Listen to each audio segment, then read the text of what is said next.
महादेवଙ୍କ ଉପରେ ପାଣି ଢାଳିବା ପାଇଁ ନଦୀକୁ କଳସରେ ପାଣି ଉଠାଇବାକୁ ଯାଇଥିବା ଜଣେ କାଉଡ଼ିଆ ଭକ୍ତ ପାଣିରେ ବୁଡ଼ି ଯିବାରୁ ତାଙ୍କର ମୃତ୍ୟୁ ହୋଇଛି। ମୃତ ଯୁବକ ଜଣକ ହେଲେ ଭଦ୍ରକ ଜିଲ୍ଲା ଭଣ୍ଡାରୀପୋଖରୀ ବ୍ଲକ ରହଣିଆ ପଞ୍ଚାୟତ ପୁରୁଷୋତ୍ତମପୁର ଗ୍ରାମର ଦେବେନ୍ଦ୍ର ସାମଲଙ୍କ ପୁଅ ପ୍ରଶାନ୍ତ ସାମଲ। ସେ ଗ୍ରାମର ଅନ୍ୟ 3-4 ଜଣ ସାଙ୍ଗଙ୍କ ସହିତ ଆଖଣ୍ଡଳମଣି ପୀଠକୁ ପାଣି ଭାର ନେଇଯିବାକୁ ଘରୁ ବାହାରିଥିଲେ।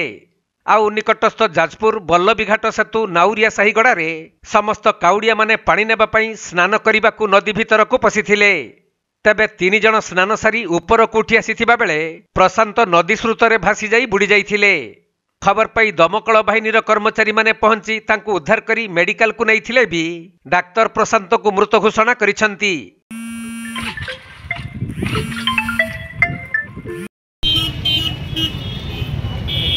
ଭଦ୍ରକ ଜିଲ୍ଲାରୁ ବିବେକାନନ୍ଦ ପଣ୍ଡାଙ୍କ ରିପୋର୍ଟ, କୋଣାର୍କ ଲାଇଭ୍।